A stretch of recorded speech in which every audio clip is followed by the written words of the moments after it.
আসসালামু আলাইকুম রহমতুল্লাহ। প্রিয় শিক্ষার্থীগণ, একবিংশ পাঠে আমরা হাজির হয়েছি।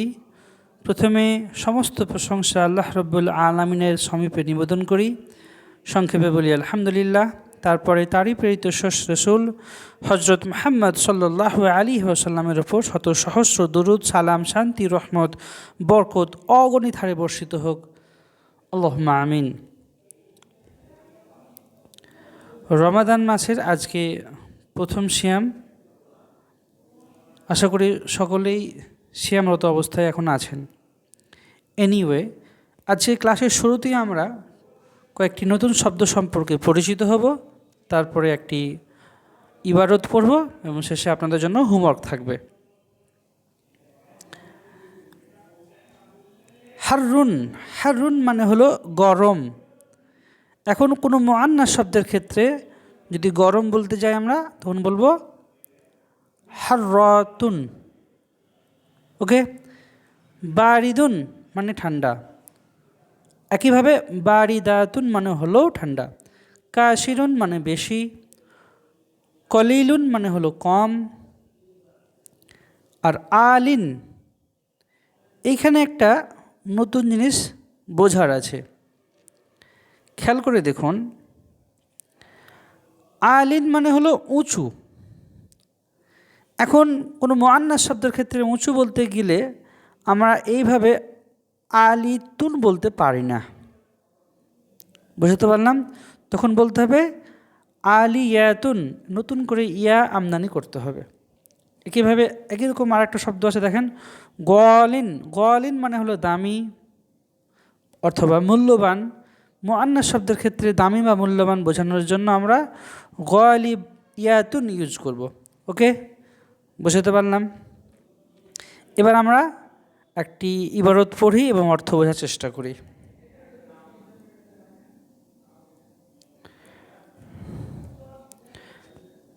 হাজা ইকদুন জামিলুন ওয়াহুয়া গলিন, এটি একটি সুন্দর মালা এবং এটি দামি।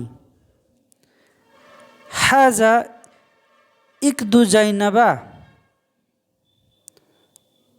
হাজা ইকদু জাইনাবা। আমার পড়ার ধরনটা খেয়াল করবেন।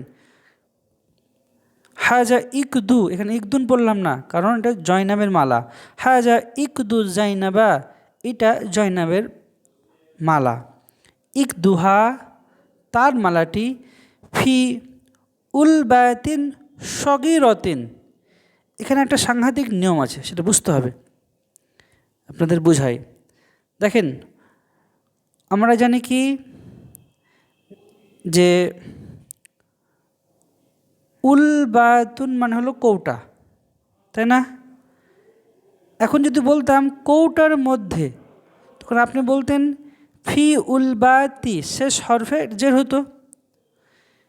কিন্তু এখন কৌটাটার বিষয়ে যদি কোনো বিশেষণমূলক শব্দ থাকে, যেমন ছোট কৌটার মধ্যে, বড় কৌটার মধ্যে, সুন্দর কৌটার মধ্যে, বাজে কৌটার মধ্যে ইত্যাদি, কৌটাটাকে যদি মডিফাই করা হয়, কৌটাটার দরুন যদি কোনো বিশেষণ শব্দ ব্যবহার করা হয়, তখন প্রায়শই যেটা হয় অ্যারাবিক ব্যাকরণ অনুযায়ী, তখন এই কৌটার আরবি উল বা তি, এটা তিটা হয়ে যাবে তিন, ফি লাগার দরুন। কখন হবে?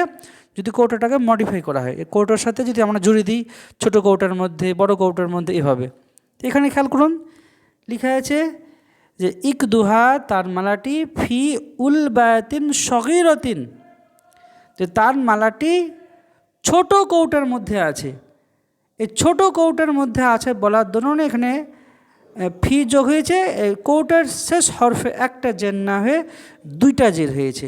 একইভাবে লক্ষণীয়, কৌটার সম্পর্কে যে বিশেষণমূলক শব্দটা আমরা ব্যবহার করলাম, সেটারও শেষ হরফে দুইটা করে জের হয়েছে। দেখেন, যদি বলতাম তার মালাটা বড় কৌটার মধ্যে আছে, আরবি হতো ইকদুহা ফি উলবাতিন কাবিরতিন। আমরা জানি সগীরুন মানে হলো ছোট, তো সগীরতুন কেন হলো এখানে? কারণ এই উলবাতুন যে শব্দটা ছিল, সেটা ছিল মুআন্নাস শব্দ, গোলতা বিশিষ্ট শব্দ। আমি মনে হয় বোঝাতে পারলাম? তাহলে আমরা এটা বুঝে ফেললাম। তারপরে দেখি হাজা তো আমন হারুন, হাজা তো আমন হারুন, এটি গরম খাবার। জালিকা তো আমন লেজিজুন, এবং ওইটি সুস্বাদু খাবার। এবার দেখেন কীভাবে পড়ছি এখানে, আল তো আমু না, আত্ম আমু, আত্ম আমু খাবারটি বা খাবার, ফি সহনিন, দেখেন সহনুন মানে কি ছিল, থালা।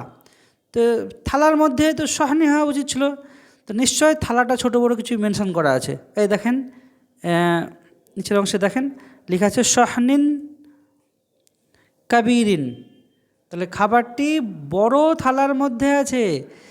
তো যখন আমরা থালাটাকে মডিফাই করলাম, থালাটার ব্যাপারে কোনো বিশেষণমূলক শব্দ ইউজ করলাম, তখন তার আগে ফি আসলে সে সর্ফে একটা জের না হয়ে দুইটা জের হয়ে যাবে। তাহলে ফি সহনিন আর দোষগুণমূলক শব্দটা শেষও দুইটা জের হয়ে যাবে, তো কাবিরিন।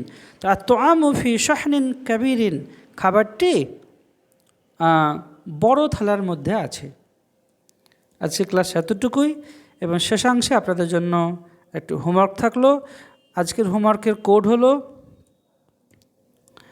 54321। এই কোড নাম্বার লিখে হোমওয়ার্কগুলো আমাকে পার্সোনালি সেন্ড করবেন। এই মাছটি বড় এবং মাছটি সুস্বাদু, গ্রামের মাছ তাজা। এটা একটা অনুচ্ছেদ হিসাবে দেওয়া আছে, 1 নম্বর দিয়ে অনুচ্ছেদ হিসাবেই এরা আরবিটা করবেন, মানে একভাবেই করবেন, 1-2 লিস্টিং করা দরকার নাই। এই মাছটি বড় এবং মাছটি সুস্বাদু এবং গ্রামের মাছ তাজা, এভাবে 1 নম্বর দিয়ে এটুকুর অংশের আরবি লিখবেন। এবং 2 নম্বর হোমওয়ার্ক হলো ওইটি একটি উঁচু মিনার, ওইটি একটি উঁচু মিনার। উঁচুর আরবি আজকে আমরা শিখলাম আলিন নাকি, আচ্ছা দামির আরবি হলো গলিন।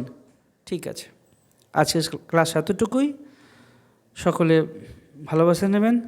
আর রমাদান মাসে আপনাদের জন্য আমার তরফ থেকে অনেক দোয়া রইল, এবং আপনারা আপনাদের দোয়াতে আমাকে শামিল করবেন।